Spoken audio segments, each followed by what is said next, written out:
We will be discussing the 8 basic expectations of behavior of game masters on this episode of the Woodland Fellowship.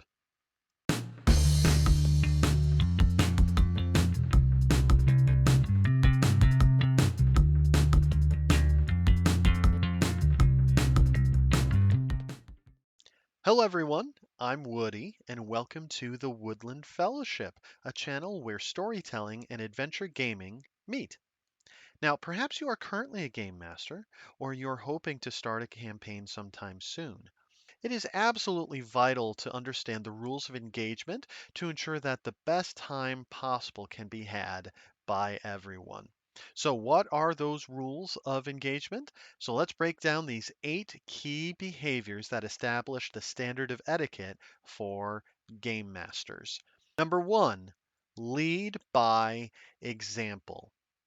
Now, like it or not, the GM is often seen as the leader and the main organizer of the RPG nights. Use that natural position of leadership to demonstrate what a good RPG experience is supposed to be like. Now, if you didn't get a chance to watch my previous video on player etiquette, I put a link for it down in the description below. Now, in that, I go over what I call the 5 C's of a valuable player. And as important as those behaviors are for players, they're even more vital for you as a game master. Now, it wouldn't hurt to have all of your players watch it too, just that way everyone can be on the same page. Now, here's the thing. If you want your players to exhibit those attributes, those 5 C's, you need to demonstrate them because how you act sets the tone for how everyone else is likely going to act. Number 2, set clear expectations and enforce them. So from the beginning, establish with your players what they should be expecting from you, what they should expect from each other, and also what they should be expecting from the game itself. That can include things like what we're talking about, behavior at the table, but also things like content or having description boundaries. Consider giving your game a rating in the same way that we give ratings to movies, so everyone knows what to expect in terms of things like gore or adult themes. So is it a PG-13 game? Would you say it's for adults, rated R? Is it more PG? Establishing those sort of boundaries are very, very important early on. As is setting the tone. Is this game going to be more like Lord of the Rings, or is it more like Guardians of the Galaxy? Players who are expecting one but get the other are likely going to be a little disappointed.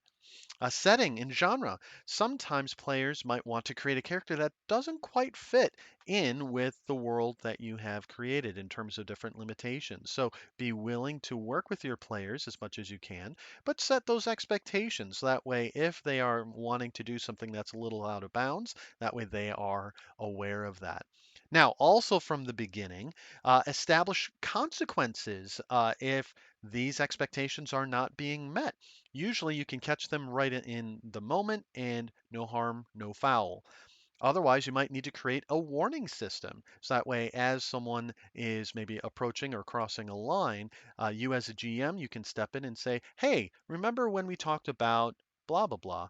And most of the time, people are going to be understanding and go, oh, yeah, I'm sorry, I forgot about that, and then you can go ahead and move on from there. Otherwise, if that becomes a recurring problem, this is also a great way to establish a means that if you need to part ways, that you can make sure everyone parts ways with dignity. Number 3, arrive prepared.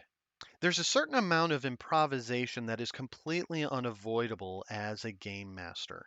However, no one is amazing enough as a GM that you can just improv an entire session every session with little to no preparation. So do your due diligence. To do otherwise is actually disrespectful to your player's time. This is a time consuming hobby. So, at the very least, always know what your villains are wanting and why they want those things. So, arrive prepared. Number 4, but remain flexible. These 2 points actually go hand in hand. You need to arrive prepared, but remain flexible. So, what you are striving for is to have all of the main elements of a game session prepared ahead of time, but giving yourself enough wiggle room that you can improvise the details of how those things happen. Now remember, this hobby of tabletop role-playing games, this is a collaborative one. So this campaign is not just your story that the players need to find a way to fit in. This campaign belongs to everyone around the table. Your job as the game master is to create and set up those problems that the players' characters are facing. And the player's job is to solve those problems. So be ready, in light of this, for a large portion of what you actually prepare to actually go unexplored by your players, with maybe subplots undetected, entire elements of the world's history unheard. This is okay. Anything that you're not using in a given session can be reskinned and recycled. So instead of using orcs, maybe you're using skeletons, or you're reusing that same layout of the entire dungeon that they skipped. You'll use it for their next one. Situations that are ignored by your players, maybe they get worse. Or maybe the villains succeed at that particular task, and so they move on to the next stage of their evil plans. Improvisation is a learned skill, and it will get improved as you continue to run games. So you need to arrive prepared, but you need to remain flexible. Number 5, include everyone at the table as much as possible. Now, this point is not referring to just letting anyone who wants to play the game to come and play with you, as not all players in games mesh well together, hence why point number 2 is so important. Instead, this point is directed specifically towards the people who are already in your game. No one likes to feel left out or feel like they are wasting their time. When you are designing adventures and dungeons and social encounters, try to keep your one on one conversations and interactions between players and NPCs, try and keep those to a minimum and shorten or summarize those whenever possible. There are naturally exceptions to this, but you want to limit this out of courtesy to everyone else at the table whose character isn't there to be able to engage in that scene, and therefore that player has nothing to do.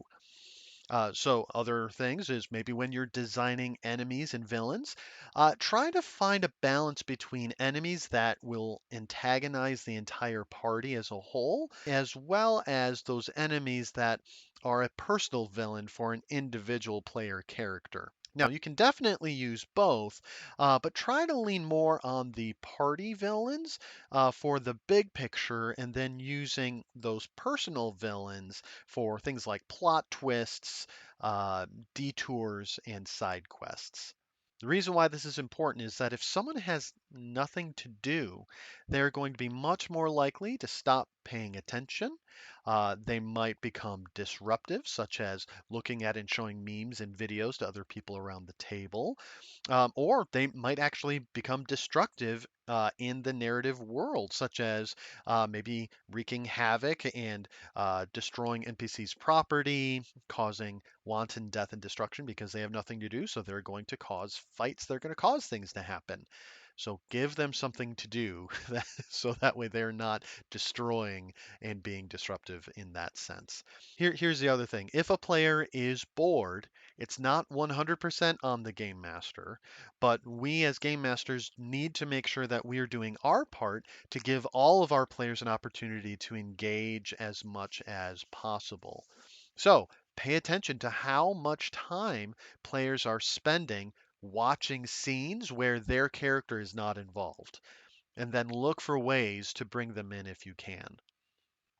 Number 6, judge fairly. A main function that we play as game masters is as a referee during the game. So do everything in your power to ensure that your players know that you are making your decisions impartially and fairly. So that means be prepared to explain and defend your decision accordingly. But here are the main ways that you can show that you are being fair. Avoid favoritism. Make sure that you're not giving all the good things and all the money and all the best loot to one or two of your preferred players. But make sure that you're spreading a lot of that goodness and the rewards around. Similarly, the inverse is true. Avoid bullying or punishing particular players over and over and over again. Um, Avoid self promotion. As we talked about, this is not about you or your story. This is the table's story, the table's campaign.